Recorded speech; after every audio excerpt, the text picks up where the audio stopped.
This is a Kmart Studios production, sponsored by MJB Electric and Doug's Chiropractic. Welcome to the ZaBillsPodcast. If this is your first time, we discuss everything Buffalo Bills. Thank you and enjoy the show. Go Bills. Listeners' discretion is advised.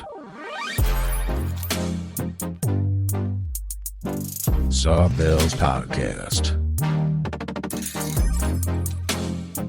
I can't do it. We'll do it live. We'll do it live! Fuck it! Do it live! I'll write it and we'll do it live! Fucking thing sucks! In 5, 4, 3. Well, the Bills start 4-0 this year. They're 2 games off from tying their franchise record of opening the season, right? 6-0 is their best. Rob? 5-0 is the best. And then 6-0 would beat their best. So 6-0 would be the new record. Mm-hmm. Okay, so one more they tie. Okay. Right? Mm-hmm. Welcome, ZaBills fans, back to another episode rendition of ZaBills. Tonight I've got Dennis. I've got our friend Joe, who's making his debut here, first time on a pod. Right, Joe? Hey, Joe. Hello. And then we got Rob here. We got Sean number 1, Irish Sean. Irish Sean. I'll own that. From your podcast host of the Nerds of the Old Republic. Folks, I know we threw a couple fans their way. They are dropping new material very soon. Very soon. Thanks for the plug. Good to know. Appreciate Is it. this a Star Wars thing? We're just do nerdy shit. Yeah, I'm down. Yeah, I might have to go hit that up, too. Can you kind of not tell us exactly what you're doing, but Preview. Oh, you're gonna get a Brandon Sanderson book, followed up by maybe some talk about a movie from the '80s starring Carrie Elways. Oh, And then Gary Elway's 80s. Glory? I think I know the one. no, not Glory. Oh, Jesus, Princess dude. Bride. Yeah, well, maybe something like that. Oh, good movie. It's Great inconceivable. movie. And then maybe talking about some high concept albums. We're gonna do a little music. Lamb Lies Down.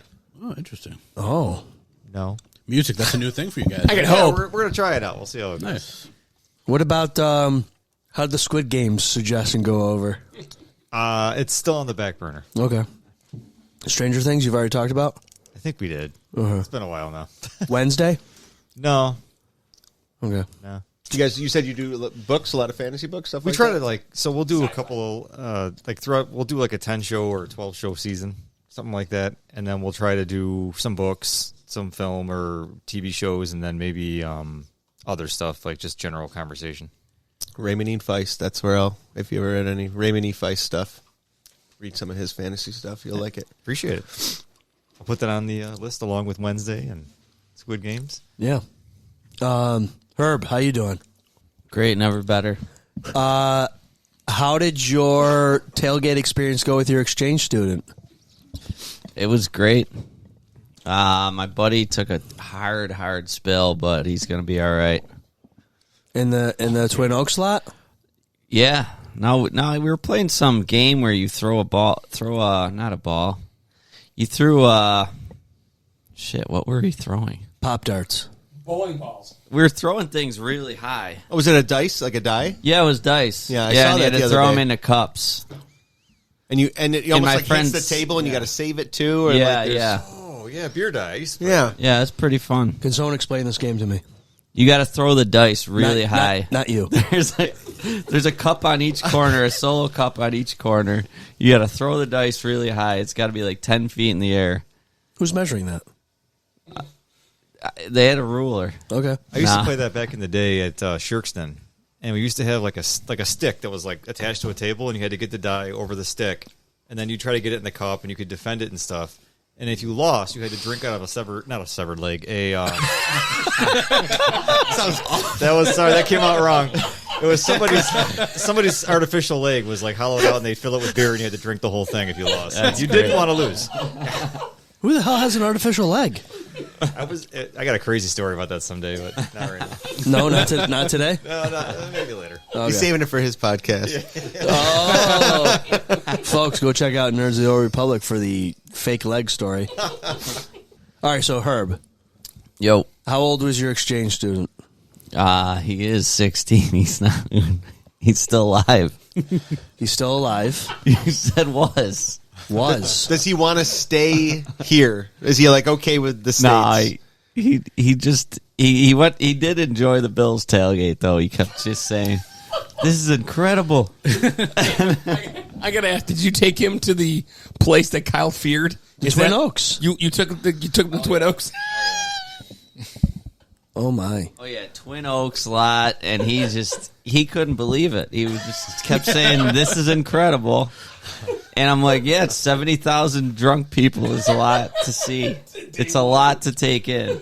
Did he see anyone go through a table? No.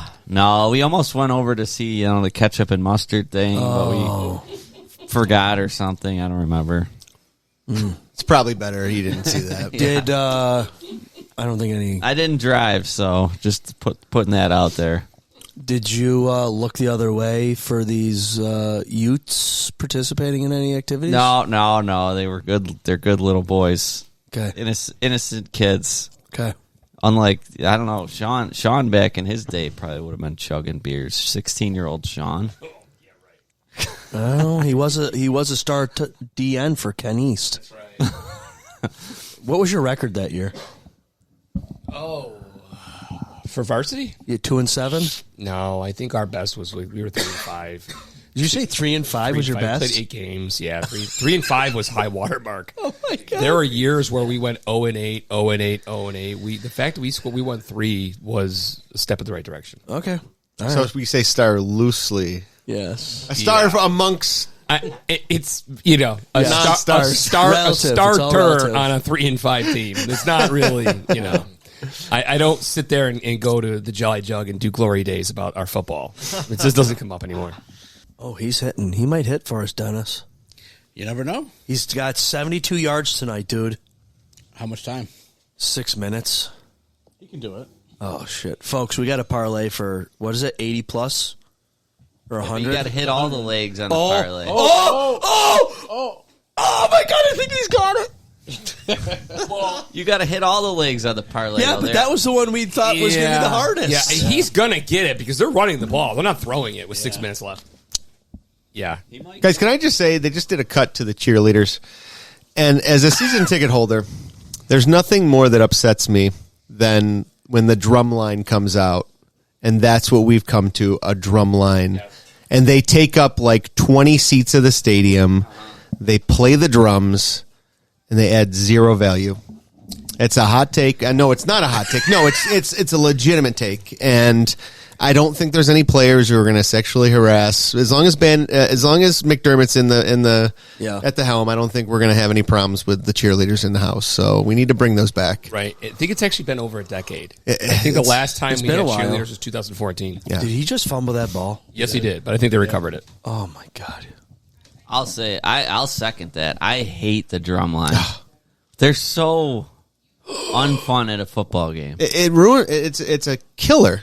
No, there's no one in the stadium that enjoys it. I don't think so. I don't even think they enjoy doing it. No. They just get free tickets. I think that's all they get out of it. Yeah.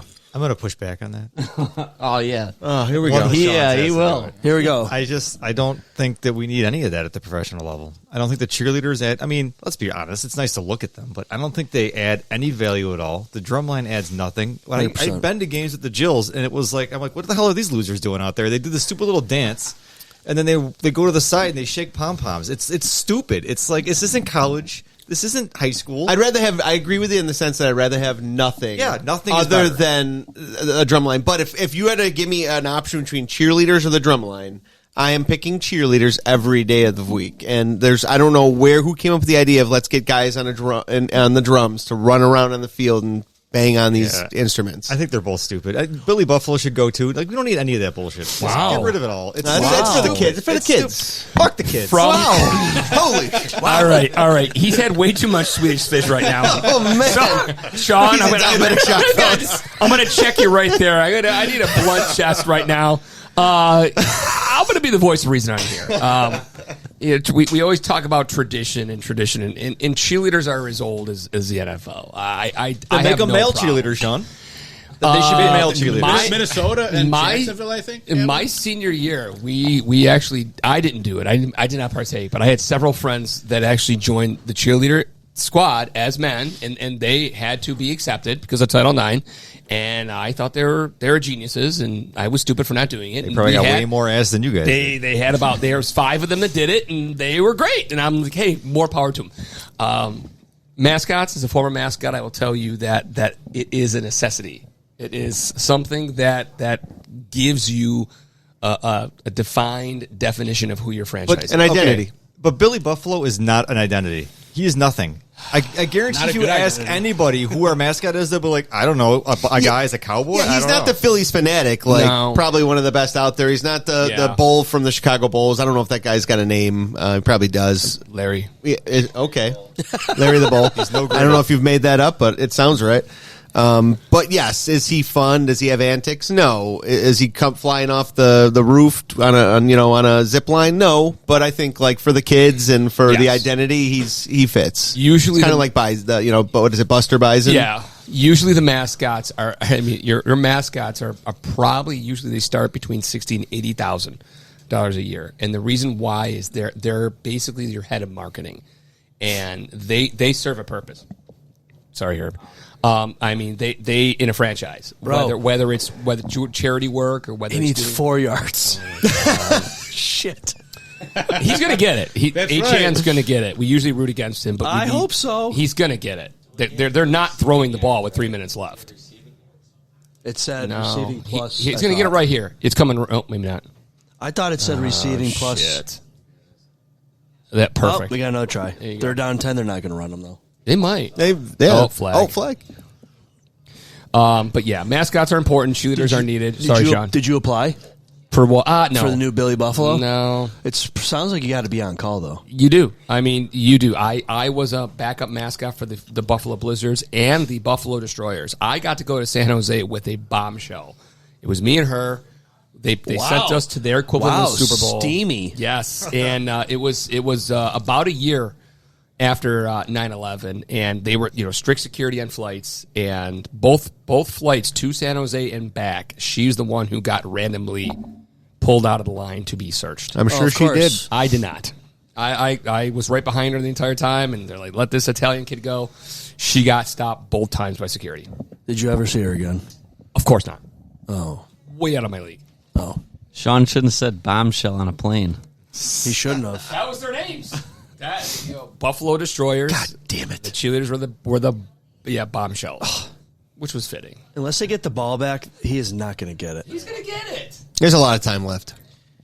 I'll say I this. think he needs 2 yards. I think the Bills have done a lot of their promotions right this year. You had the corgi races. You had that. What was that other? The drone show was sick. It started late, though. The Did timing you- was off on the drone show. Did you even see the drone show? I saw it, and then I remembered it when somebody reminded me about it. No. It was great. It was really cool. Hold on. I meant, did you actually see it in the sky or off the jumbotron? Yeah, no, I saw it then, and then I did forget about it, but then somebody reminded me, and I was like, oh, yeah, that was really Because fucking where cool. I sat, it was happening like right above me, behind me, so I couldn't see it. I It had was to watch actually on the better jump- for the away side. I was surprised on that. The away side was a better view than the great view. than the home view. Makes no sense. They were beautiful. Yeah? Almost as beautiful as the corgis. The corgis, huh? Is that a new type of dog? The corgis? Isn't Yeah. it corgi? Oh, yeah, whatever. Same thing. Potato. All right, let's get to the game here. The Bills win 31-19. It was a frustrating game, although we set a NFL record, right, for first 4 games 2 years in a row of scoring 30 more points. I mean, thank God for the offense. No. Oh, I mean, yes, but no. The defense carried. I want to say the offense the third and fourth quarter. Like when they needed stops, what the gonna offense was push back humming. on that. Go push back. So I think that the Bills right now, the defense as a total, I know they only give up 19 points, but they're pure shit. Like I feel like the offense is the way that we're going to win games. Like that's everything right there. The only way to really win the game is by scoring 30 or more. Yeah, they're doing that, but they are making some timely plays. They're making some timely stops. The interception was nice. The interception was good. I mean, they're like I said, it was the offense was humming the first couple of series, and then the defense kind of bailed them out a little bit. Kind of offset it a little. You were saying third and fourth quarter, you thought the defense was better. Yes. Yeah, I mean we had more third down stops and better red zone. So yeah, I mean, I think our best defense was the Saints dropping passes in their hands. And the penalties they took. I mean, you can't another freaking kicker hit. Yeah, that one was rough. That one was actually warranted. Bill Burr got his ass kicked. Yeah, big time.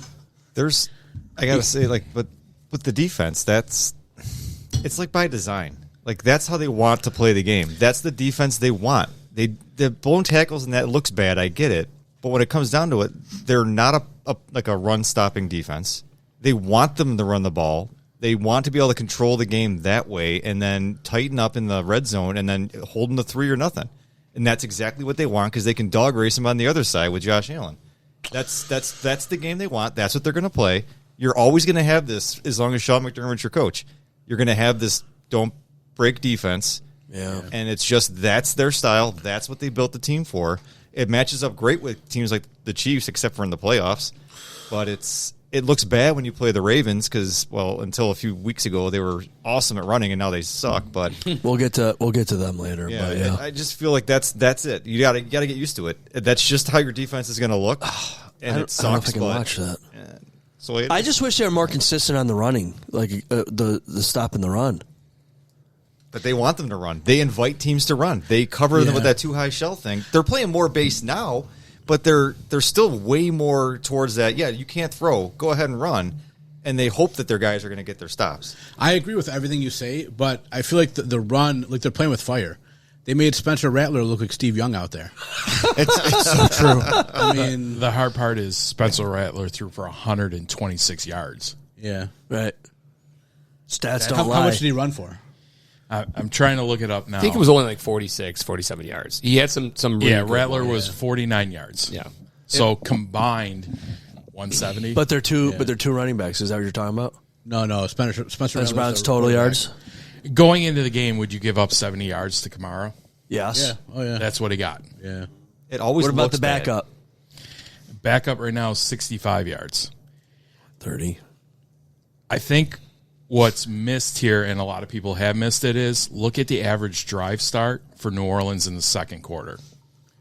They got the ball at the 50 for about 3 series in a row.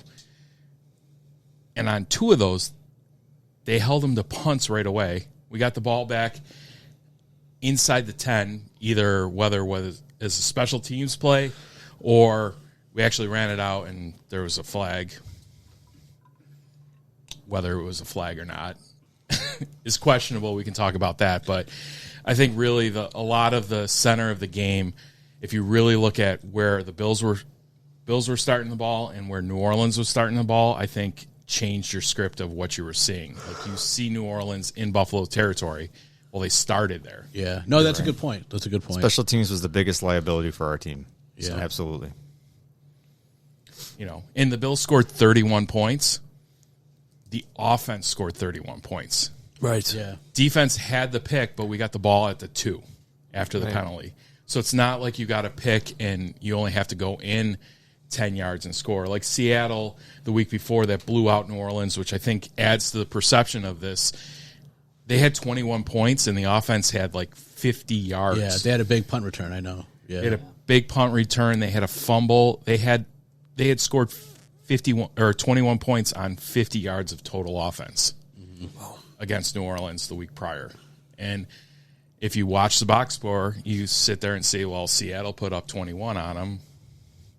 Yeah, special teams and defense put up 21 on them. Right. You kind of took a little bit of what I had written down, too. If you just look at the box score, you sit there and say Buffalo 31-19, you're probably comfortable with the results. The eye test, I think, leads a lot of Buffalo fans to sit there and say, okay, to pick apart all their flaws. It's really important to remember we're 4-0. It's really important to know that these 32 franchises are some of the best athletes in the world at what they do. And no team wants to come out and be 0-4 and lose. They're all out to win because that's what they are. They're professionals. We saw a lot of franchises this week lose to underwhelming teams. The Giants got a victory. We saw the Packers, an emotional, after week 1 and week 2, they were Super Bowl contenders. Now they tied Dallas. Last night at Monday Night Football, 40-40. Right. Yeah. We've seen a lot of teams that lost that should not have lost, but the Bills, who have been susceptible to this in the past, of playing down to their opponents, they keep humming along. If you look at the box score, you're comfortable. The eye test didn't pass it, but I think that's because we expect more from our franchise. They just expect to win. Sean, I think you said it too in the sense of those teams lost who maybe shouldn't have lost. I think that comes down to and why maybe they were playing as hard as they did. Right. You got these teams who are fighting for their lives. They're thinking like, we can't afford to lose another game, and they're coming together as a team. They're playing harder. Playing desperate. Exactly. And I said it on the text chain we sent through. If they score a touchdown and instead of going for a field goal, they cover the spread, which is what Vegas expected them to do. The difference is what? Touchdown versus a field goal that really didn't determine the outcome. And then we're humming a different tune. We did what we should have done, but we come away from the eye test from watching that game being like, oh, down on our defense, down on our team. We should have blown them out. We still score 30. And it was a double-digit win. Yeah. Again. Yeah, 12, I think, yeah. Yeah, I mean, they look like they're sleepwalking at times, and they just put up 30 in their sleep every game. I heard on the radio earlier this week, the Bills, I think it was 92, were like 15-plus point favorites back-to-back games at home and lost both outright.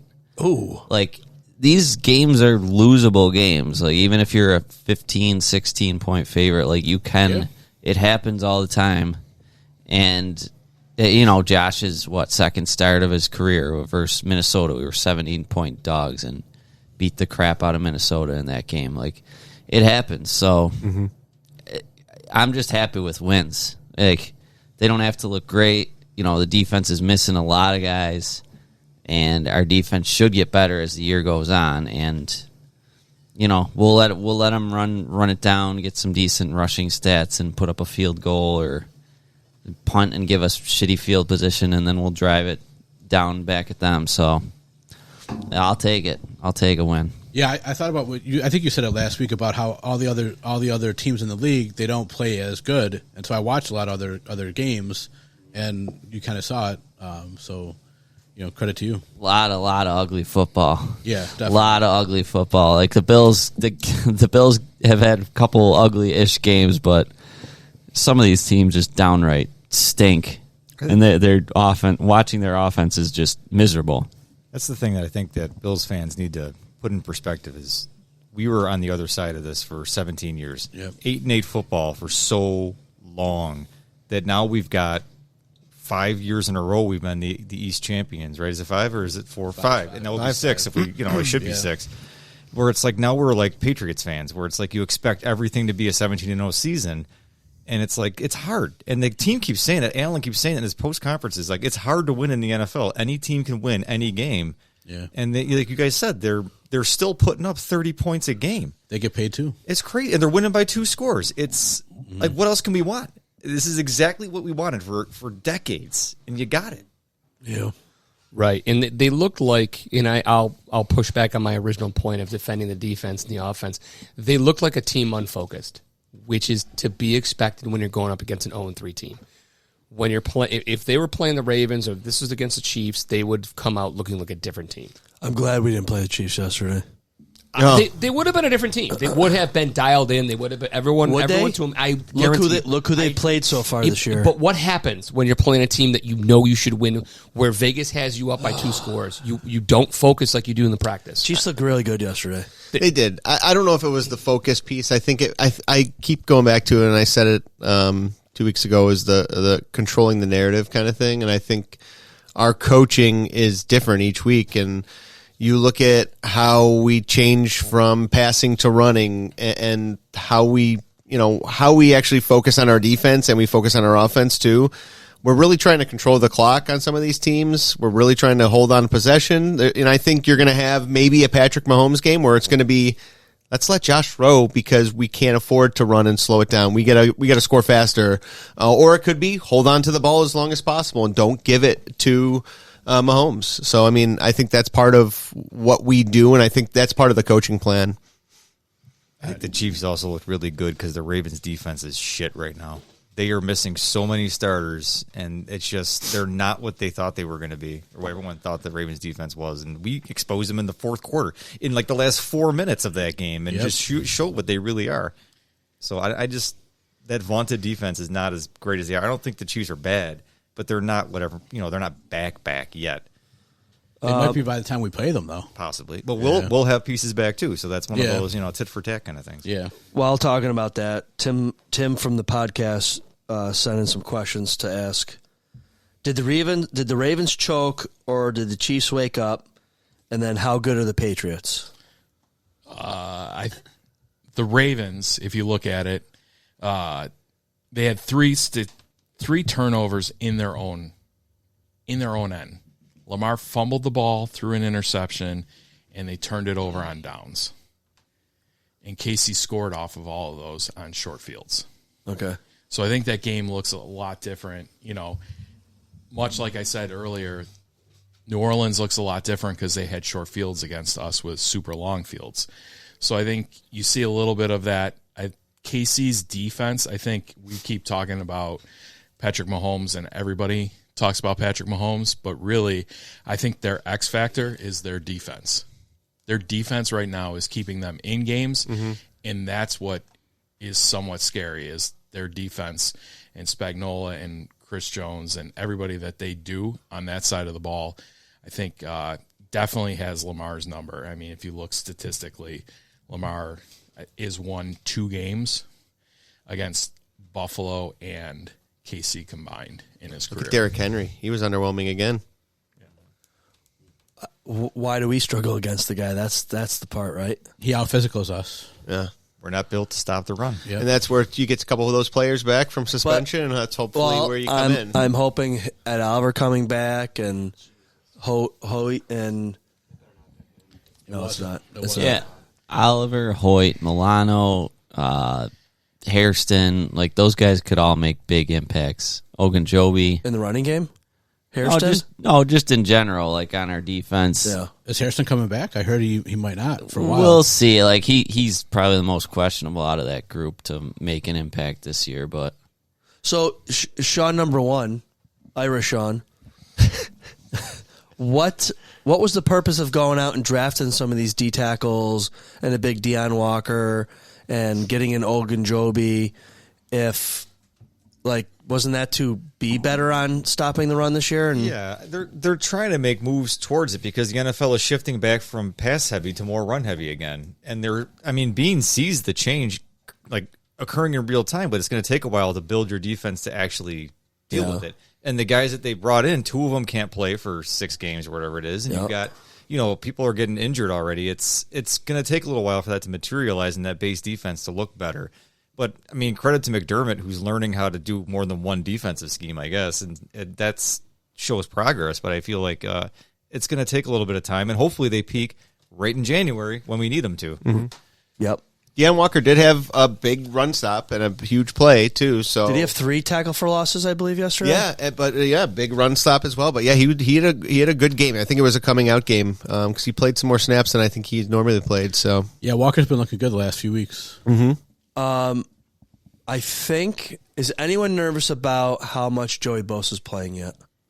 I know that probably the D-line is not going how they envisioned it with Ed Oliver getting hurt and lack of production from some other people. Do you think that might have to start cutting him back a little bit on the pitch count? I'm more worried about him not keeping the goddamn edge. Like it's like they're bringing him in to try to stop the run. I don't think that's what he's supposed to be doing. I think they're asking too much out of him. Yes. And I think you'll see him be a better player. And maybe he's being overworked and he can't keep the edge because he's being played too many plays. You get these two guys back from suspension, and you get some of these other players in here, and I bet you see his play count go down, and he's going to be more effective when he's got to rest, and you bring him on key plays. No, he's cheating, and I don't mean that in a disrespectful way. He's going after the play because he's skilled enough to go after the play, and they're professionals too, so they're either bouncing it out around him or they see it on tape that he's cheating down, and they're getting to the outside. He's not kept the edge at least one time every game, and they've exploited that for anywhere between 15 to 30 yards. You live by the sword, you die by the sword when you're playing a defensive end. He comes up and he makes some spectacular plays, but then he'll have one of those where there's just no one on the outside to stop a guy to break it for 15 yards. I'm okay. He's been noticeable. He has had impact. But yeah, it has come with a cost. It hasn't cost us a game, but shouldn't some other defensive players be coming over in pursuit to? It's tough because they don't play a system like that. They play a traditional defensive ends contain. That's your number one focus. That's your number one job. What I see with Bosa is they've let him. They don't put him on a tight leash. Rousseau looks like he's on a little bit of a leash where he's more of the stay home, make sure everything goes to the middle. Yeah, he's a good. Bosa is almost kind of like a rover in soccer where he can kind of read the play and go at it because he's a veteran. He can kind of go how he wants to, but he's been exposed a couple of times. It hasn't hurt them though. Well, he's also noticeable. Had the beat on a couple plays where he could have had some huge tackles for losses, right? But then no one's there to help him out. Couple of fumbles that he's he got another one yesterday. Yeah, I mean, so he's been noticeable for good things, but if you watch, he's also been exposed a couple of times as well. He's had more good than bad because he's got the pressures in there too. Sorry, go ahead, Sean. No, I think we lead the league in pressure rate too. Like right now, like they're making quarterbacks get off their schedule. It just the sacks haven't come, but again, I think they don't get the off-season snaps like they used to. They don't get the practices like they did back in the day when these guys could really dial it in before the season starts. So I think they round into form more as the year goes on. You'll see more of that defensive production going up. I just look at the difference between we're talking about edge with Joey Bosa. Did Von Miller even know the word edge? Oh, I mean we brought in a guy that can set the edge and also pass rush. Right, can do, which is a huge upgrade over what we had with Von. I don't think he can. Not do it to say that Von wasn't like great at rushing the passer in that area of his career where he was. That's basically what you're doing. The Bills have brought in Bosa where you can have him try to set the edge and do different things. Right. And I don't want to take it away because I don't think we know this, but we also don't know if he's being stunted. So if you're being stunted to go inside, you're giving up the edge because that's the stunt. Yeah. You're expecting a linebacker, whether it's an inside or outside linebacker, to fill. Maybe they're not doing it. So we don't know what he's being told in the huddle to do. We do just see against Lamar. Well, in the week one where everybody was against Bosa diving inside, Milano got beat outside. He got blocked and couldn't get to the outside. Bosa did what he was supposed to do on that play. Milano got tied up in traffic and couldn't get over to set the edge. But Bosa took the heat for, why'd he dive in on this play? Yeah. You also see, you look at the snap count.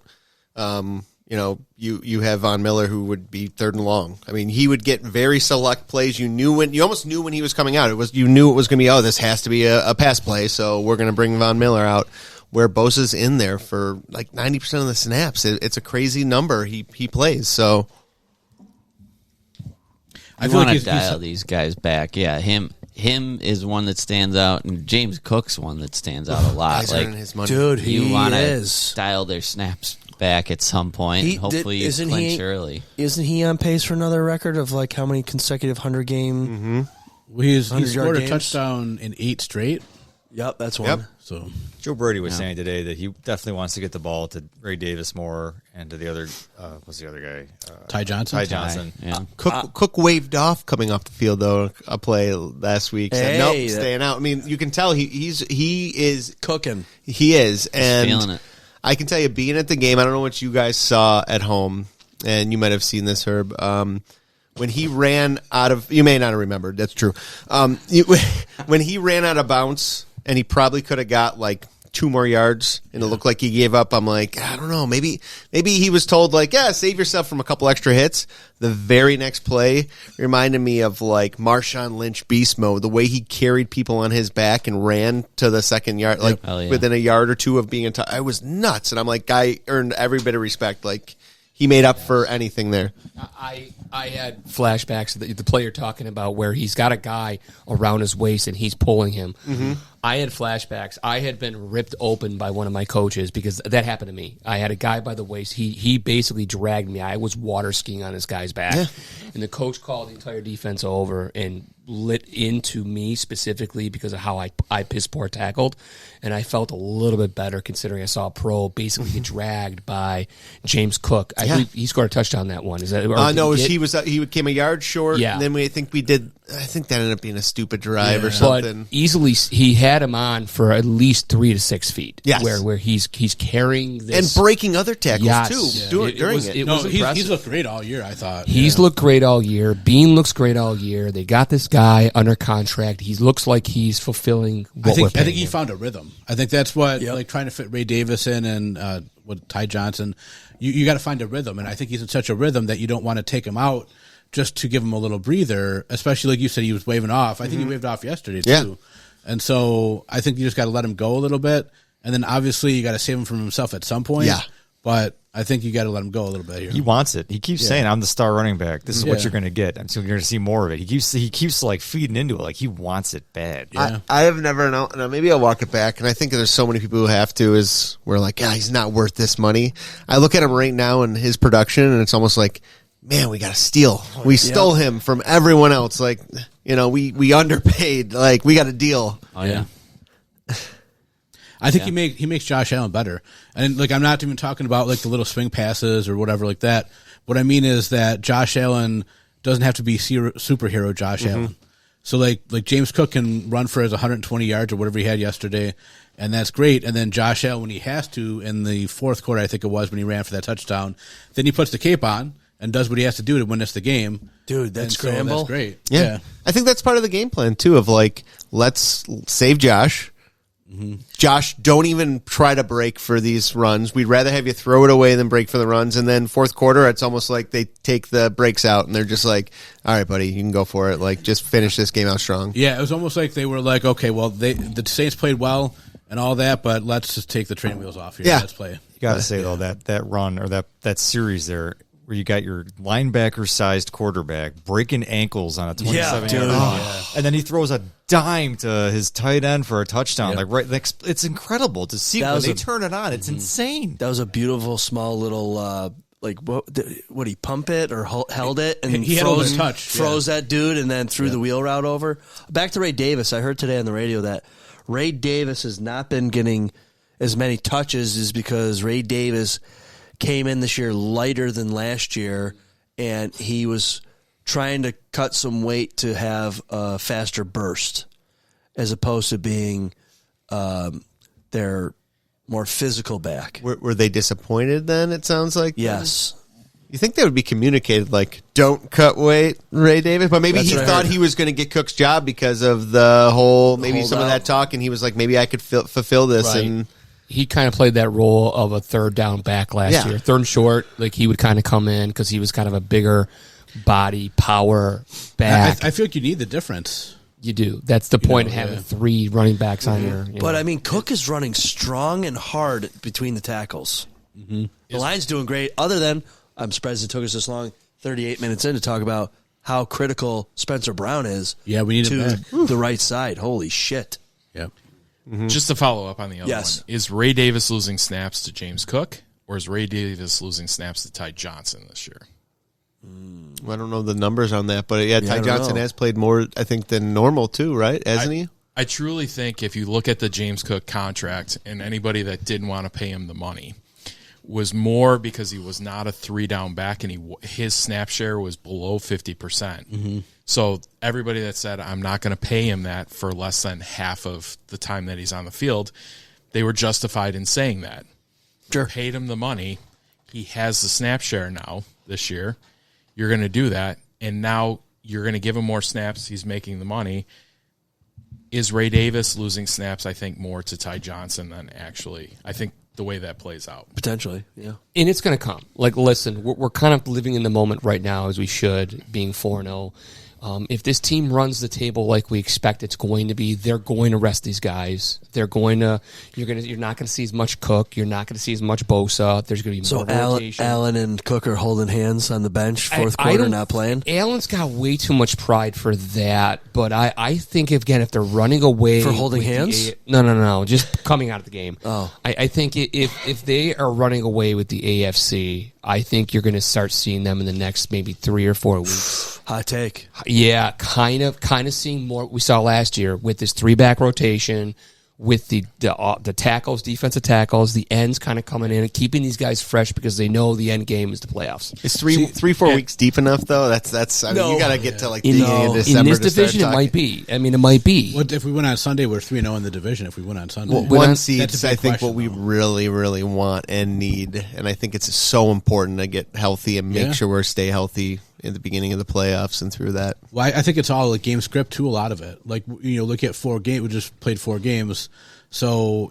things were different than last year. Like if I think it was like the maybe 3rd or 4th game when Ray Davis had that big game against the Jets, he had like 20 carries because Cook was hurt already, and the same thing didn't happen this year. So I think that the game scripts are just a little bit different, and that it could be the same, but it's not. Yeah, you were hoping like this week, fourth quarter, Josh and Cook are resting, but these games have just been closer than you want them to be. But they got it done at the end. But yeah, maybe you see Josh still stay in and less of Cook, and it's just more of that run game to slow down the clock when we're up by 2 scores kind of thing, and we feel good enough with Ray Davis and Ty Johnson to go in there and do that. But I don't. I don't think Josh is coming out unless you're up by 3-4 scores and it's just like cemented. Yeah, and I do think that controlling the clock is the best way to win any game, whether it's the Chiefs or the Saints or whoever you want. Yeah, that's the best way, I think. What'd you think of McDermott and his game management this weekend? Oh, Herb, you saw enough of that? You didn't like it, did you? No, it wasn't me. It was I thought Sean. you groaned. Yeah, Who groaned? Sean groaned, yeah. The timeouts, except for the one where he didn't have like 11 players on the field, and that was correct. That was crappy. But I feel like there's some screws that need to be tightened up on some things. Yeah, I hate wasting second half timeouts. He got boned on the one. If I remember, the one was Bosa wasn't off the field in time. Yes. Oh, that was lazy. Yeah. But that was also part of we should have had more time to switch out players. Like when they do a substitution, we're supposed to get a specific amount, and they're supposed to stand over the ball and let us get another player on the field when they substitute, because we're allowed to substitute to match. Then the one for the 2-point conversion, I think it was. I think it was just a bad read, and I think we stopped it. So, in my opinion, it was a good timeout. I think you got to look at it that. So that's the one with the 10 guys in the field, I think. Yes. Yeah. Yeah. We had 10, and Rousseau made an unbelievable play on that. If you get to watch anything, Rousseau stopped that on the other side of the line. So he's on the left-hand side of the line. He stopped literally on. He came across. He took his guy, brought him across the entire offensive line, and stopped him at the left tackle. Wow. For New Orleans. It's nice. Insane to watch. That play that he did. Bosa was actually arguing because he got pulled out of the game. Okay. And wasn't running. If you watch it back, he's yelling because our coach pulled him. He did not want to come off the field and was complaining that he got pulled from the game, which kudos to the coach. That was right after he did not set the edge that we talked about earlier.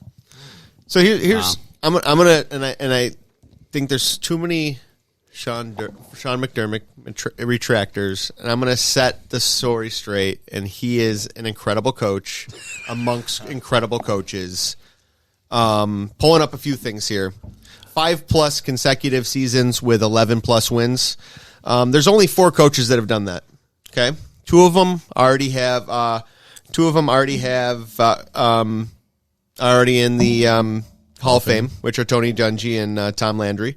And then you got Andy Reid and Bill Belichick. And then him. Okay. Wow. So that's incredible. Hold on. What quarterbacks do these guys have? Yeah, I can't tell you Tony Dungy and Tom Landry, but I can. Well, Tom Landry would have been Roger Staubach, Okay. and then Dungy would have had Peyton Manning. Sure. Oh.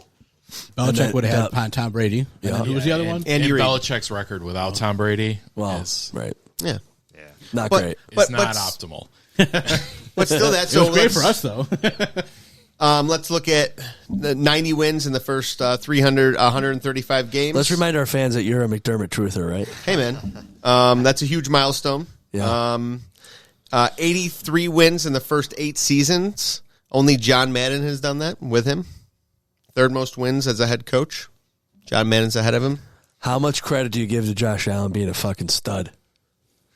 But you got to look at Josh Allen starting when he started was Sure. struggles. So I think we've gone and gotten better. And then I also think you got to look at Sean McDermott has gotten better. The guy also he is to the point now where he doesn't give up more than 1% of win percentage. I think it's he doesn't give up to 2% win percentage in the last 15 games. If you go back and look at his decisions, he makes game time decisions. He makes the most optimal decisions he possibly can. Now, is it him? Is it a guy in the booth who says, green light, go for it? Or is it a guy in the booth that says it's a coin flip, whether we're giving up win percentage here or not? And he hasn't given up a lot of win percentage. And I know sometimes you look at it and you're like, I would have went for it on fourth because it's 2 yards and it's Josh Allen. But he's trying to play as smart as possible and with what he has. Rob, I'm going to back you up real quick because you support me with the Wingnuts Pizza. I'm also a backer of Sean McDermott, too. For the simple fact is I pose this every season on ZaBills. For anyone out there who doesn't like a good Sean McDermott, great first name, Agreed. show me, short of maybe Andy Reid, who you want to replace him with, and then we'll have that debate. Until you have that individual, it's not a debate anymore. This year, even this year, he's taking steps. He looks like he's still growing and making mature decisions, not sporadic, not blowing timeouts when he shouldn't blow them. He looks like he's rounding into form like a veteran coach should. But I fall back on that one. If you don't like Sean McDermott, that's okay. That's your opinion. Who you want to replace him with. If you can't come up with an answer, there's no debate to be had. It's what year right now? What year is it? 20 what? 25? Yeah, 2025. So in 2022, he broke Marv Levy's win percentage record. He's still surpassing it. So I look at those kind of things and say Marv Levy, I thought, is obviously one of my favorite, coaches ever, and he's an incredible coach. He really is. You can't knock him. I love the point about him growing as a coach because you see all these coaches are so set in their ways. So many of them, even some of the best ones that never grow. I think of Mike Tomlin. I think of Belichick making some terrible punt decisions. I think of Andy Reid even. I think of a lot of coaches that just don't. They're just too stubborn and in their own heads to even think that they could improve and make different decisions as they get. Look at Harbaugh and the Ravens. He just makes dumb decisions every week that cost his team games. These are some of the top coaches on top teams that it happens. And McDermott's just improving every year, noticeably improves every year at it. He's the first to admit he makes mistakes, and he also talks about how he's got to fix. It's not just we got to button up things with the defense, we got to be better on special teams. No, it's I got to make some better decisions. Yeah, I made a few poor decisions on XYZ. We got to work on XYZ, and I think that's just it goes to push the narrative that every player on that team says I have to fix things for myself before they say anyone else does. There's never pointing fingers. I feel from a cultural standpoint, you went from when the Bills, you had to overpay to get anybody to come to Buffalo, to it's the opposite of that. It's a college town. It's all these great things that Buffalo is because of the culture that McDermott and Brandon Beane set with what their expectations were for players. I know Hard Knocks wasn't as great as everybody thought it might be. It was a good peek in. I think the one nugget that I got out of it was Trey White talking about the difference between just his dress standards when he was a rookie here. Hard-toe shoes on things, button up. And you look at McDermott this year with guys just walking in. Josh wears a T-shirt and a hat walking in. Success, allows you to do that. And he's bred that culture in the Bills organization that the guys get to be loose. They get to do different things, joke around with them. That wasn't the case when he came in, but he needed to do that when he came in because, quite frankly, the drought years were a joke. You had to change. You had to make a radical change. And, am I 100% happy that he called a timeout on a 2-point play? No, I wasn't. I then realized that there were only 10 guys on the field. And I'm kind of like, okay, I'll take that back, But it ended up being the downfall. I mean, New Orleans shouldn't have gone for 2 there. Right. And that truly, if you want to see what they didn't get the 2 points, they allowed the Bills to score and make it a 2-point game, and it changed everything for the end of the game for Buffalo. They were able just to run their play and do that. And yeah, you kicked a field goal instead of going for a timeout, but you kicked a field goal to get to 30 points. Mm-hmm. Oh, They got them to 30. I truly believe it's like, hey, we scored 34 games in a row. You have a coach that knows that. Yeah. I think is a big thing for McDermott. Yeah, I think I'm less of a fan of McDermott, but everything that you guys said was correct. I agree with you, Sean, completely that, who else you're going to get? There's nobody out there. And he did change the culture and everything about the Bills, and we were dog shit before him. So Josh is the savior, but McDermott is the one that changed everything before Josh even got here, before Bean even got here even. So, to say – so I definitely want to give him his props. I think that there's a lot to be learned, I guess, if that's what we want to say at this point. But I think that he's definitely a hell of a coach. He's got 90 wins, I believe, yesterday or maybe last week it was. Yeah. So I mean, he's definitely a good coach. Let me ask you this, and as you said that, it kind of popped in my head. And maybe see what you guys think is: would Josh Allen be the same leader he is if he didn't walk into McDermott's locker room with that mindset? If he went into Miami is a perfect example of a head coach who is a showboater, who likes to dress flashy, and talk that way. Do you think Josh Allen is a different person? I think to a degree, yeah. I think that that culture thing I think is huge in football, especially because you have so many different people from so many different backgrounds and all that stuff, and especially like in an NFL locker room to mend what's the word I'm looking for, to get them all together. Mesh. There you go. Perfect. Thanks. Once again, you with the eloquent words here. Takes a village. I think to mesh everybody together, I think is a lot harder than what people think. So, he's a stand-up guy, and he goes out there and answers all the questions, whether you like the answer sometimes or not. I don't know, but I mean, I think that I think that he's a bigger reason than what people give him credit for, myself included, because a lot of times I'll be one of the first ones to bag on him, but I mean, he's done pretty good so far. I think Josh would be similar to who he is. I do. I mean, if Josh is Josh, he's still probably if you take cool dude. Mahomes the year prior, is Mahomes that way?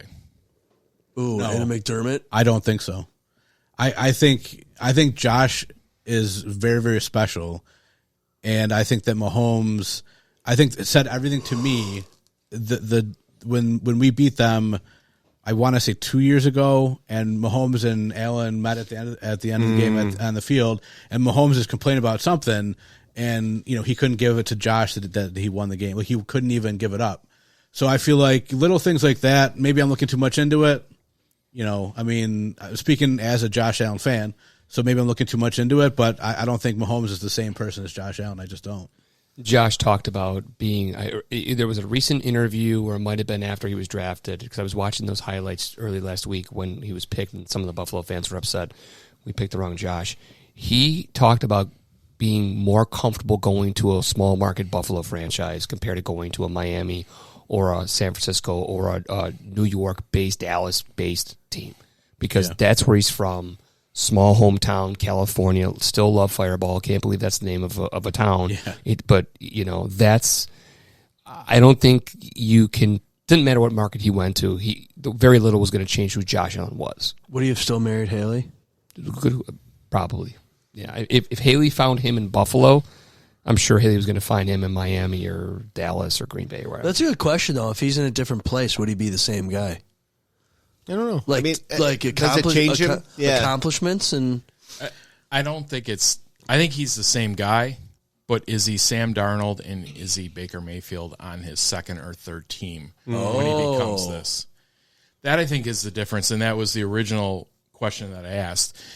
Mahomes, if you took him instead of Trey White at that time, in the way that the Bills were set up and everything, and the way that the NFL works with rookie quarterbacks, Josh wasn't himself for what?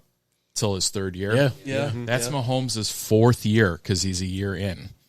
Is Mahomes your quarterback at that point? Probably. I mean, Mahomes is good. He's good, but you had no team around him. Josh's third year took off is when you brought in Diggs and you had everybody, all the pieces around him, is when he took that step. And Josh also took that step because he changed his throwing mechanics and became an elite thrower where he wasn't. So I'm not going to discount Josh. Josh took that step on his own. But just from a team building standpoint, and you look at Baker Mayfield and all of those other ones, there's a clock on these guys, even all the rookies right now. You look at C.J. Stroud. If they don't turn it around this year, are people talking about him? I don't know, though. I think Josh and Mahomes are on, like, a different planet than most of these guys. Like, I think they're just inevitably dominant players, what they've developed into. Like, I can't see a team ever, like, giving up on Josh or Mahomes because they struggled after a couple. I don't know. Josh was meant for the Buffalo Bills, though. Yeah. His whole story. Yeah. I don't think Baker or those guys are on that talent level either. I don't, but I also saw Josh play against Jacksonville Jaguars with our terrible offensive line in front of him at that time. I think they lost 9-6. And they lost 9-6. Yeah. Oh, I remember that game. It was terrible. And I watched the Cincinnati Bengals continue to put a terrible offensive line in front of Joe Burrow, and he might come back around Christmas. Yeah. This is where you guys got to remember, you're forgetting probably the more important person in this whole equation, Brandon Beane, because your boy Sean McDermott wanted Nathan Peterman to be his fucking quarterback, and he fought and died on that hill. And Beane went back to the drawing board and got Josh Allen for him. You know what I mean? Like, he had Tyrod Taylor, the guy who ended the drought. He could have gone with that, and he wanted Nathan Peterman. I mean, come on. I know he's grown. I know he's a better coach now than he was back then. Did you guys ever hear the story how they flew out to Josh? It was Coach, it was McDermott, Beane, and both Pagulas. And they flew a private jet, and there was like a horrible storm, and they almost like died, and like barely made it and they barely landed, got there, and they're like, oh, maybe it's a sign. And then like they met him, and they were just like, no, everything was like, this was all meant to be us getting here, us like getting here safely, and like him being, and they told him like right then and there, like, you are our new quarterback. Right, and Pagula had a say in it. Yeah. For those that hate Pagula for what he's done to the Buffalo Sabres, I support 100%, by the way. I think he's been great for the Sabres franchise. He doesn't really add a whole lot to the Buffalo Bills. Throughout his history of owning the team, he hasn't had a whole lot to say. He's really turned it over to Beane and the coaching staff. But he specifically, when the owner pushes for something, it usually goes that way. He vouched for Josh Allen and said, I would like this guy to be our quarterback. And that gets lost a lot with the Pagula hatred around him for this franchise. I don't care about the Sabres thing. Yeah, the Bills are always been more my focus. Now, don't get me wrong. I love the Sabres, and I'd like them to be doing better. But, yeah, the Bills are more of a stronger focus for me. I think that's more of your Boston boy, Jack. Yeah, we know what's going on. True hatred. Yeah. Just a little bit. Just a little bit. But, at the end of the day, I think Rob said, or Sean, I can't remember who said, Josh was meant for Buffalo. I wish Josh and Haley a great future. I hope they're a match just like Josh is for Buffalo, because I can't imagine him in any other city, in any other state, on any other team. We said it in a prior podcast. I don't know, it might have been Kyle who said we can all look up and say we lived in a time where Josh Allen was the Bills quarterback. I'm sure when he listens to this cast tomorrow, he'll have a tear in his eye listening to you say that, Sean. Josh, we love you. He does. He will. I mean, it's true. We possibly could be watching the best player to play the game. It's 100% Ever. He could easily set the touchdown record. Oh, he's 7 away from the rushing touchdown He's tied record. with Cam Newton for passing and rushing touchdowns in the same game. Yeah, 45, right? Yeah, something like that. 45 games with a pass and a rush touchdown? Yeah. And I know he's like 7 away from tying Cam Newton's. He's only got to all-time just do rushing. one more, which he'll obviously get, and he'll hold that record. Yeah. I want him to break Cam Newton's rushing record. Hey, I want him to break Emmitt Rushing- Smith's rushing touchdown record. He ain't getting that. What's that? How much He is just that? broke, Is that 120? He's probably 200? got like 95. Was to it go. Cook or Josh Allen that just broke the O.J. Simpson? Well, Cook. Josh broke it too. Josh broke it, right? Yeah. They both did, didn't they? They both have. Well, for the overall touchdown, Yeah, Josh in did. a season. No, I thought it was rushing touchdowns in a Oh, season. rushing Yeah. touchdowns in the season. Cook matched it. It was 16. Yeah. So he in the regular season, that's what he had. Okay. Oh, okay. Yeah, it's phenomenal. Yeah, we got to enjoy it. We're 4-0. We can't be complaining too much. It's too amazing. I guess I just want to see better consistency out of the team. We're 4-0. I understand that.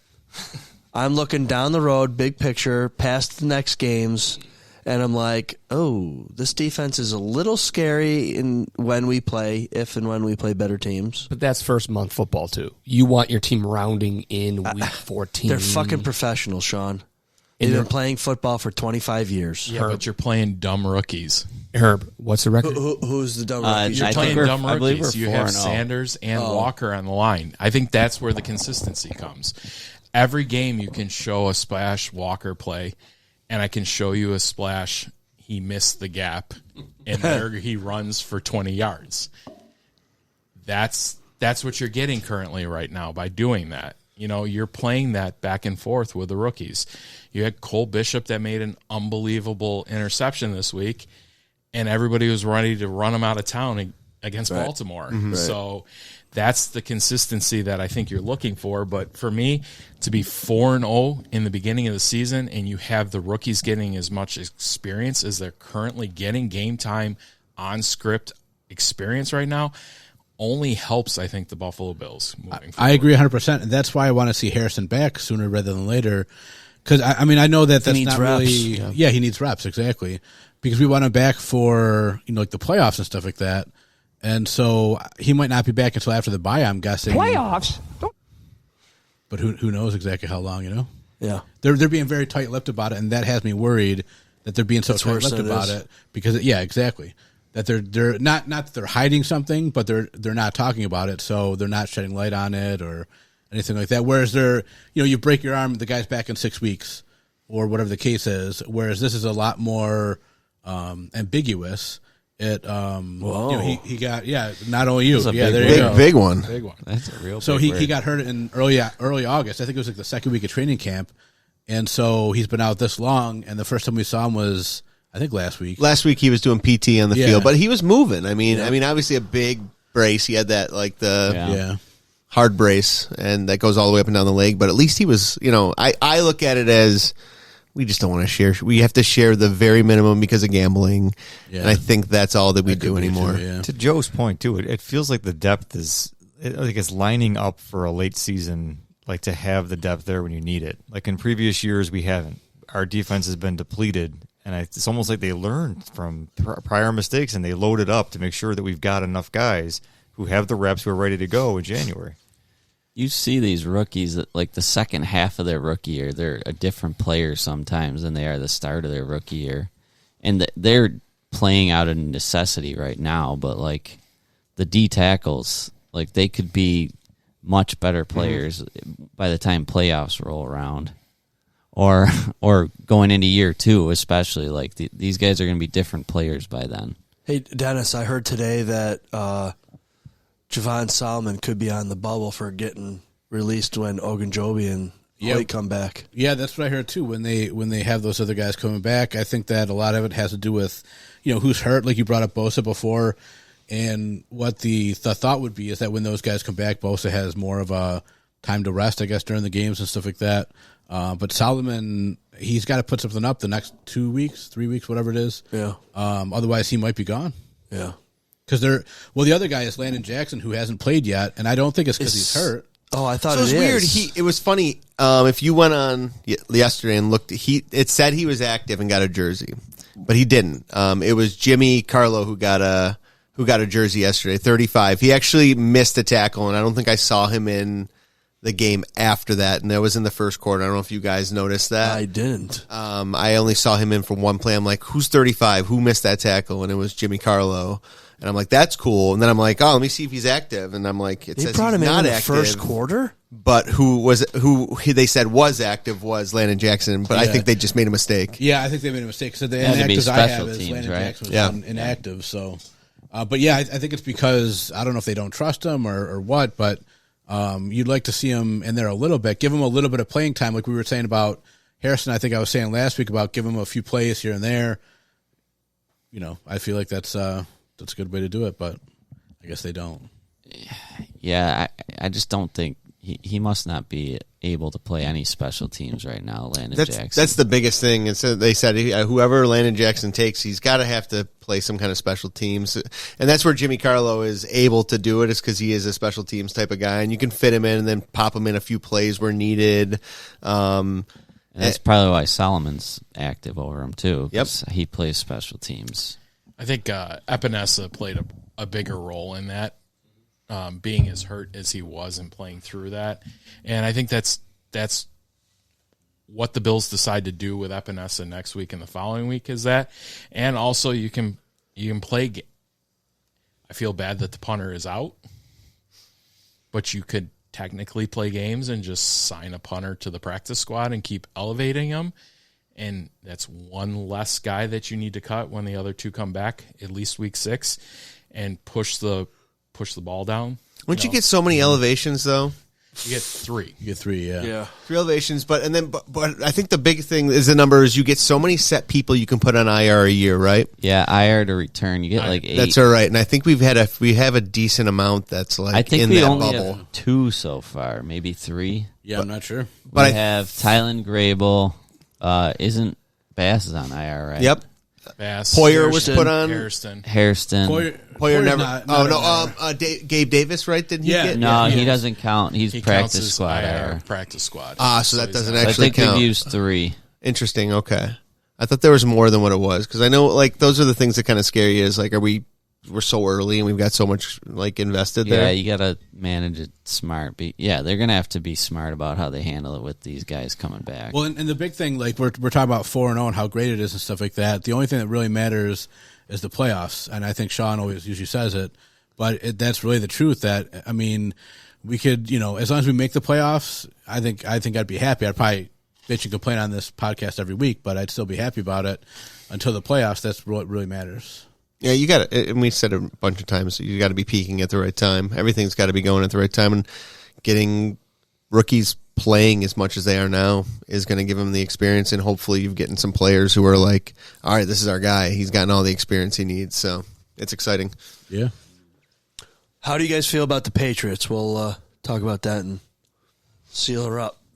Yeah, I mean, the Patriots were the team that I think a lot of us looked at as a threat. You said they'd be last in the division, didn't you? I didn't know if I said they'd be less. I didn't think they were. I think the quote I used was not ready quite yet for prime time.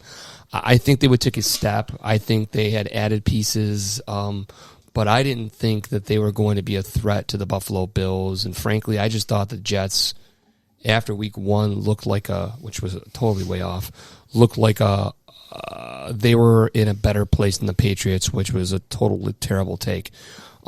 This game will tell. I mean, if they put a game together like the Saints did against us, even if the Patriots lose, I think we'll walk away with a little bit more respect. But coming into Buffalo, they're 2-2. They're the closest threat to us, if there is such a thing. This is going to really dictate how if we wax them and go 3-0 in a division, I think it's safe to say by week 7 or 8, we've clinched our playoff spot. It's my take. Professor Pepperoni said that Drake May's looking pretty good. He is. He's on my fantasy team. He looked great yesterday. How many points did he get you? 28, I think. Oh, okay. Yeah, another one. This is the Patriots Super Bowl. I mean, they're on the way up. I think they're still kind of a threat in this game. Like they played us tough. What? They played us tough when they came here last year. Was that the wind game? I don't think it that was was. a few No, years no, ago. yeah, that was, yeah. The one here was we wore the red jerseys. Yeah, it was May. May played and they kept it real close. Their second game against us was Week 17, which was meaningless. Week 18. That was we lost, but they lost because they lost yeah. a draft pick and a head coach. But I mean, I expect them to give us a pretty solid game. Like they're going to keep it close most of the game. I would think. I mean, hopefully we beat the shit out of them. But Folks, if you didn't know, it's another primetime game Sunday night. yeah. Ugh. It's the world we live in now. The jerseys are being introduced this week. I have. Yeah. If anyone out there wants a Josh Allen before I send it back, because I have 2. Fucking 2. Oh, well. God bless her. It's a division opponent. You can never overlook them. Right. Because they know your tendencies. They know you better than you know yourself sometimes. But I feel like it's just I don't want to say team of destiny because that just sounds too grand. But I don't think that Josh Allen's going to let the New England Patriots beat them at Highmark this year. And if he has anything to do with it, it just seems like that's just too big a task for that young Patriots team. And it'll be a good game, I'm sure. And they're gonna give us a tough one. But I don't think they got it to do it. Do the Bills continue their streak of scoring 30-plus points? Yes. Wow. Oh yeah. Josh is going to Josh. Josh will Josh? Okay. I think he's going to be let loose sooner in this game than what you think it is, and he's going to do his thing.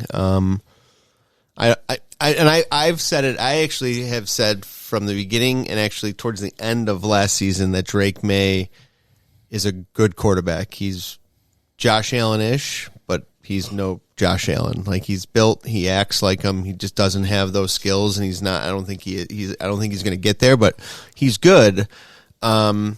I think they're going to be our toughest divisional opponent. Sure. And I thought that from the beginning. I never thought it was going to be the Jets. I thought they were going to be the worst. I never thought it was going to be Miami. I always thought we've had their number. But Drake May, I think, has got something. Diggs doesn't scare me too much. I think he might have a play or two. Gonna flaunt it, and then it's gonna backfire on him. My take is that you're right on all those levels, but it has more to say about how weak our overall division is. Mm-hmm. That's the next best team up there. It's just the Jets and the Dolphins are just that poor that by default they become the number 2. It's not that they're that spectacular. Sure. I mean they're 2-2. It'll be a stunner if they're not 2-3 coming into the following week, and the Bills are 5-0 and running away with. How shocked will you be if they lose? Considering I'm the one beating the drum that says they're not ready for prime time, I would be. It would be. I would be. Nah, it's divisional, so I wouldn't. They're prime time because of us. Let's be honest. That game is prime time because it's a Josh Allen game. It's the rivalry jerseys. Who's excited to see those in prime time? I am. Yeah, I mean the helmets look real good. That's a great point, too. Josh Allen always balls out in primetime. Mm-hmm. And it always feels like if it's a divisional game, he takes extra pride in beating the shit out of them. Yeah. Like you can tell he wants to destroy his divisional opponents, especially the Dolphins, but he does it to all of them. So I think you're going to see some special stuff come out of him. I think I just do. I think you're going to see him throw some crazy balls. You're going to see some real special stuff come out of him. Yeah, too much whiskey. The Gushers, baby, and sugar. But I think it's going to be a fun game to watch. I think I can't even talk about our defense in regards to what I think and know that I really have lost that expectation. I think after we play KC and we've got some players back and we're going to look hopefully different, maybe we can start having that conversation of estimates of what the defense is going to do. But offensively, I think we're going to win this game.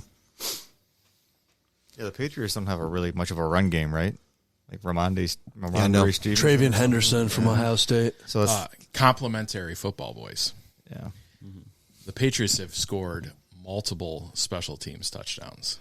Oh. Complimentary football for all you McDermott truthers.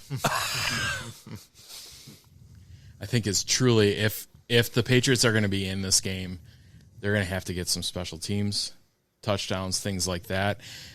Their 2 wins are over the Dolphins, which we've all basically kicked to the curb in this conversation, and the Carolina Panthers. They have to be bad. I was thinking that New Orleans was the worst team in the league. It could be the Panthers.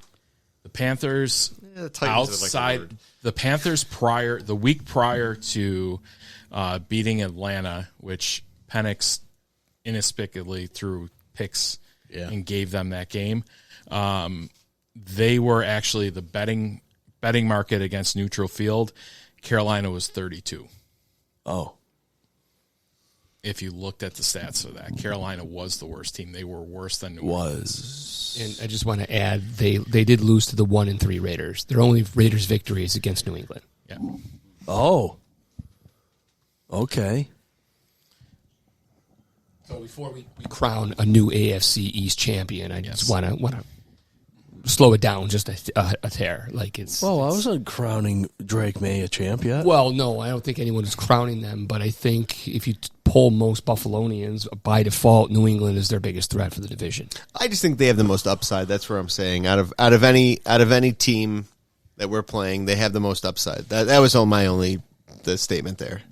That and Buffalo has 17 years of cynical torture. We're trying not to let ourselves down. Yeah, they have the most upside. So if they did lose, I have an out. Yeah, that might be part of it. You're right. 17 years of just bad juju of every game.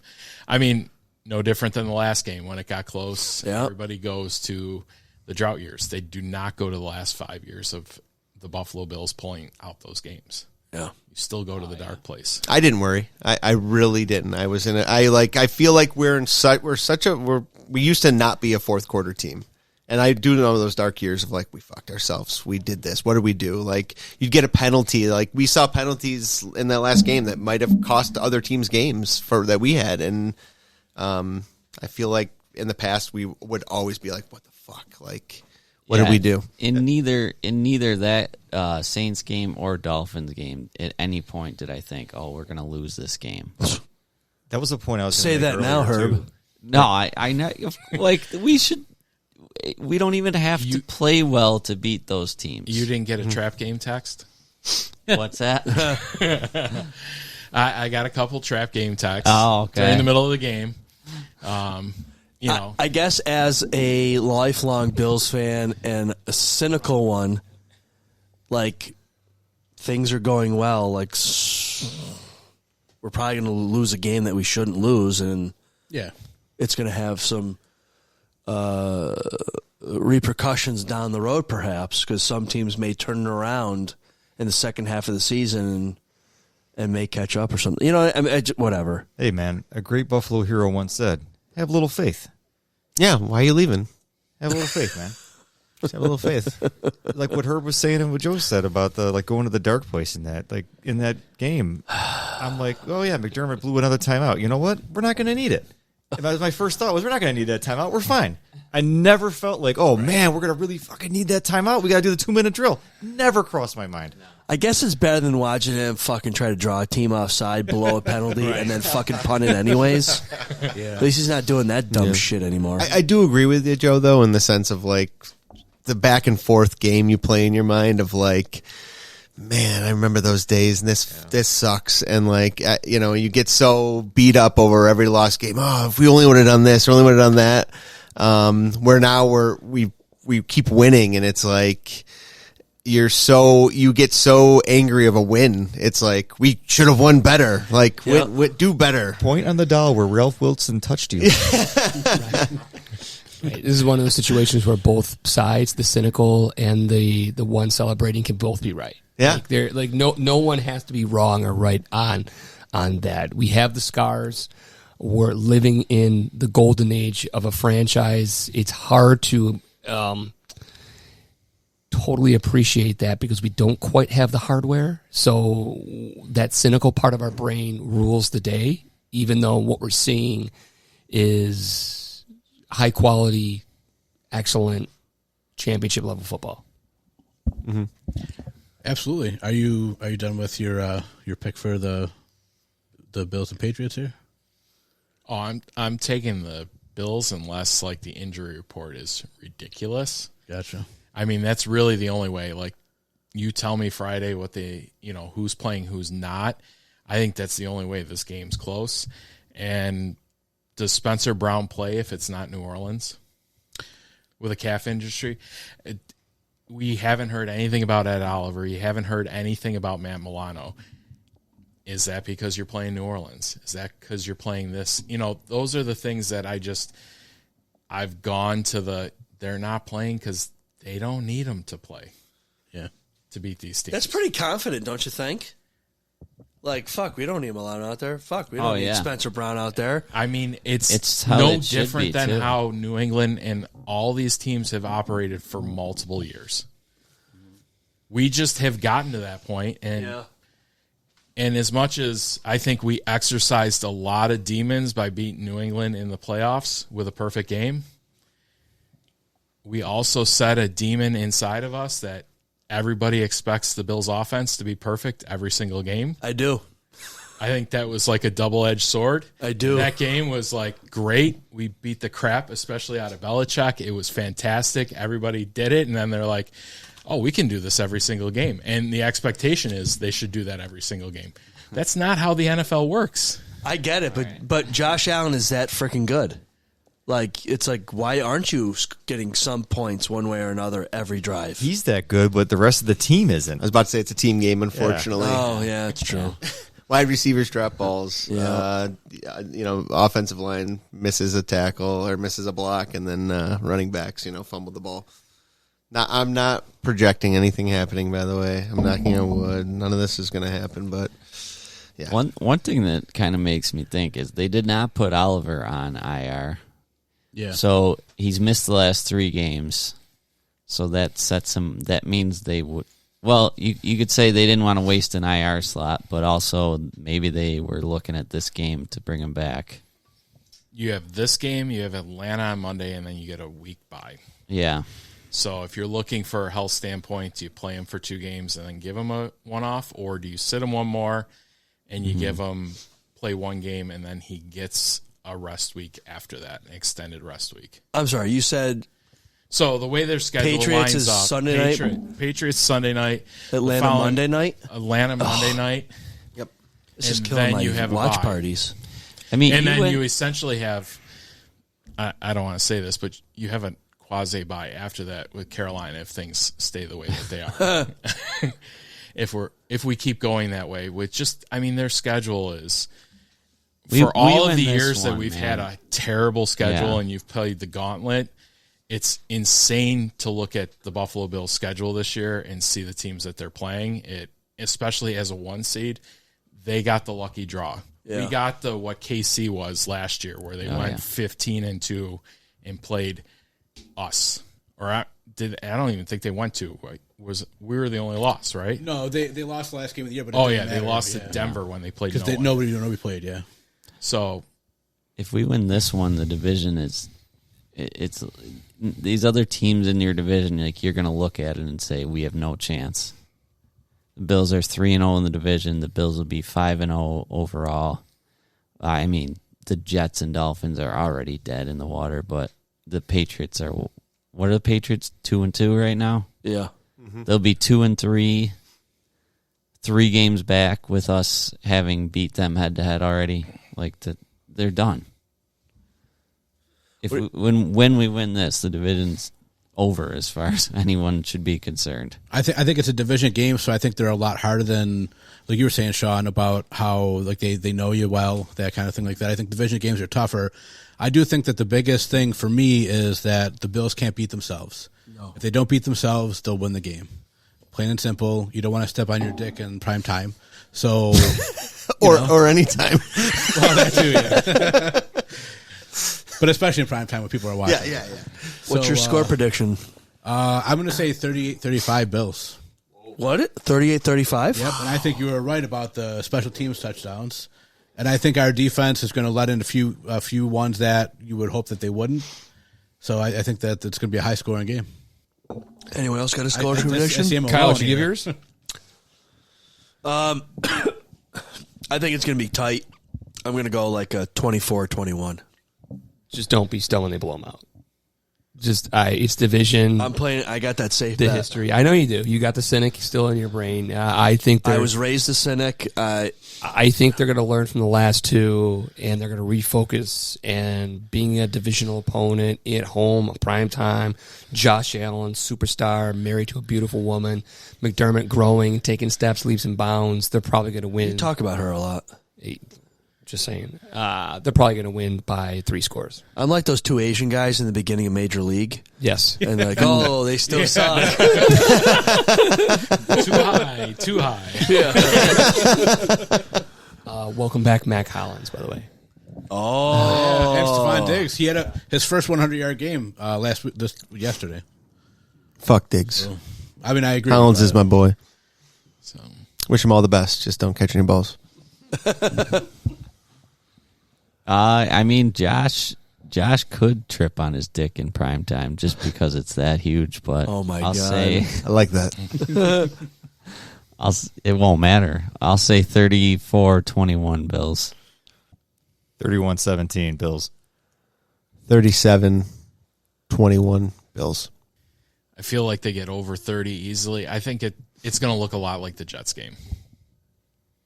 I feel like it looks a lot like the Jets game where you run Cook, they just run up the score and you just wait till the end. Let's hope so. I'm going to pick... sorry, folks. This is Brendan. I think we have... The Bills are going to be dominant. Cook's going to continue to put up 100 yards on this team.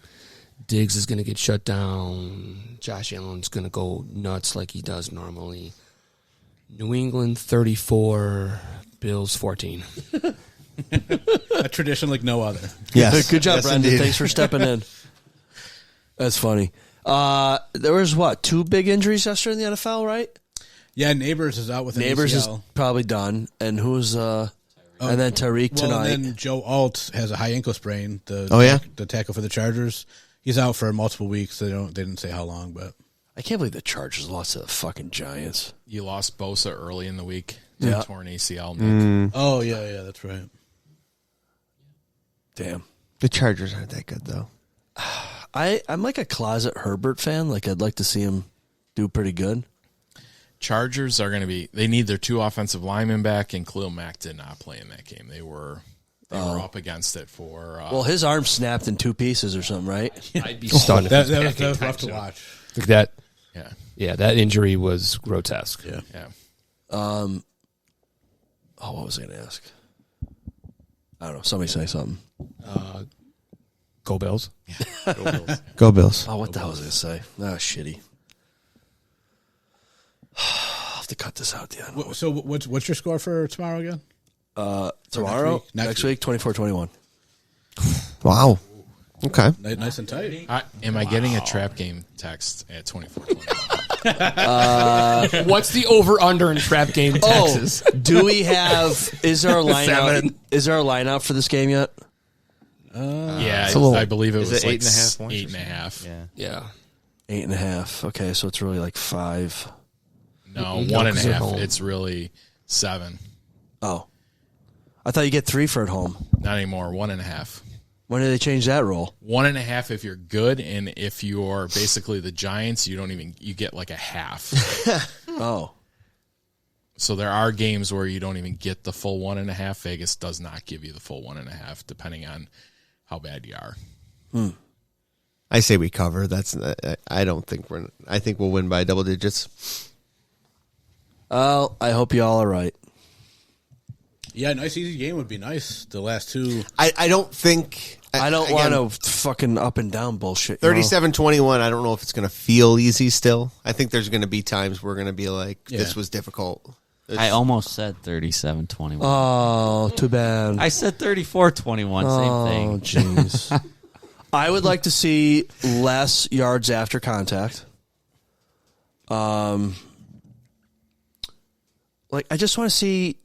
I don't expect them to complete dominance from start to finish, it would be great, yes. But, like, cleaner tackling. I was going to ask earlier, is anybody concerned with is Joe Brady struggling to call plays where we can throw the ball more than 20 yards? Everything is just digging and dunking, which is fine. It works, but like I'd like to see something over the top that's a little more exciting. It was an interception by Josh. Yeah. Oh, dude. I agree with you, though. I'd like to see a the little first longer, series too. they went cover 2 shell, too. Yeah. Bills are no longer one of the 3 teams that had no turnovers going into this week, right? I don't know how many it was. But It was Tampa, Colts, and the Bills, right? The streak of 25. Tampa lost that. Oh, so it's just the Colts still? Turnover? Maybe? Was that fumble out of the end zone? No, the fumble out of the end zone. Yeah, That's Yeah. a turnover. Yeah. That's a turnover. So there's AD no- took care of that game for us. So no perfect turnover teams anymore. Yeah, this is the first one that I think we tied in the turnover margin with the Saints. It's the first one in 25 games that we haven't won. Oh, shit. We didn't lose, though. No, the turnover margin. Yeah, we didn't lose the turnover battle. But I know what you mean.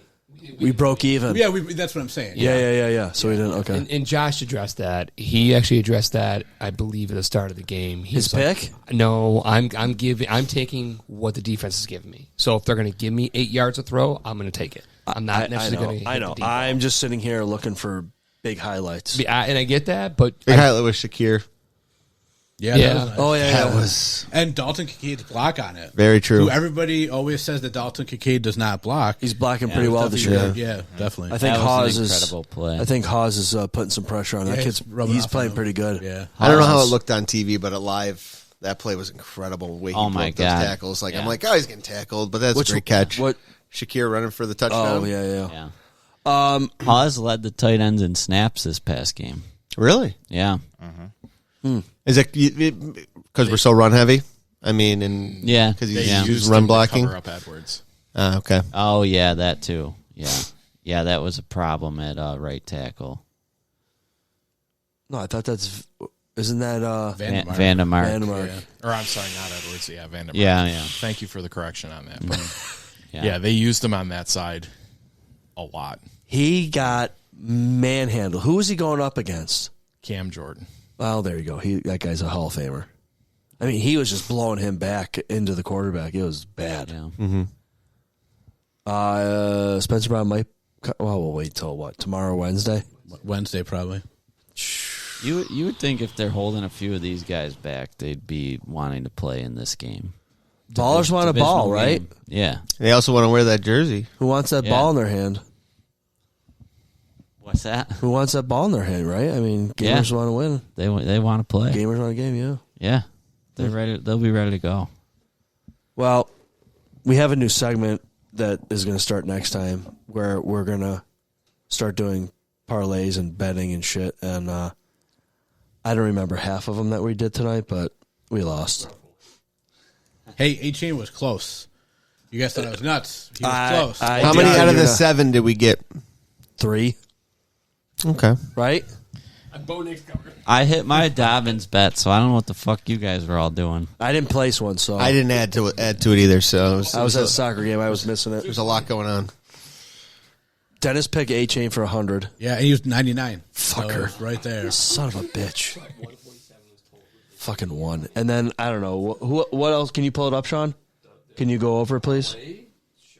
I was going to say Tyreek Hill hyperextends his knee, but I didn't want to. I thought it was going to be too much of a payout, so I didn't tell you guys to bet that. Well, thanks a lot, Rob. I know, sorry. Get a mic. We what did we not win? Bo Nix we got. We're still waiting. Can you say the parlay? It was 5-pick parlay plus 780. I thought it was 7. That was only 5. Okay. It looks like No, there's 2 texts. Yeah, it might be 7. All right, but somebody I'm else. the first one. We got one Bo Nix. No, read what it is. I'm right down the line. Bo Nix, passing yards 220 plus 80. Dobbs rushing, receiving yards. We did not get Brees Hall anytime TD. We did not get HN plus 100 yards. We were short by 1. Oh, fucker. We did get Achan anytime TD score. Next slide. Chase Brown rushing, receiving yards, in passing yards. Lost both. So, yeah. Bengals suck. Jets suck. Again. Now, Mike did say that a Sunday would be a lot easier because there's more games going on, so we got more variety than these two shit games. Right. Fucking A. Oh, well. All right, folks, it's kind of late here in the ZaBills studio. Some of us are nodding off. Yeah. So we just watched the Tyreek Hill injury. Oh, dear Lord, don't watch that. It doesn't go. It goes sideways. Oh, it looks like it's twisted in the wrong way. did you see how much smiling he was doing when he was getting cart off? I think he's like, I'm out of Miami. See ya. That's called shock. I'm making money. That's called shock. I'm going to go have another He kid. doesn't feel that. No, bad. I think he's glad this happened because now he's done playing for them. Oh, my That's God. shock. That was, even though they won. Oh, that thing was twisted bad. Like, I'm surprised it's not ripped off. It's looked- bad. It looks like you bent your G.I. Joe's leg sideways. Like a Wookiee ripping off your appendage. Yeah, it's bad. Chewbacca real bad. getting after it. Okay, He's smiling because he can just go speed He's around done. Miami. Well, he's done playing for the Dolphins. He was playing well the last couple games. Yeah. All right, folks. You have a great, safe night. Go Bills, and we'll Go catch you. Bills. We'll catch you Do post. Do good, be good. God bless. Go Bills. God bless. Go Bills. Yeah, after the Patriots rival jerseys. Let's go. Let's go. I got to hit the button. Be good, do good, God bless, and go Bills. What you just said is one of the most insanely idiotic things I have ever heard. At no point in your rambling, incoherent response were you even close to anything that could be considered a rational thought. Everyone in this room is now dumber for having listened to it. I award you no points, and may God have mercy on your soul.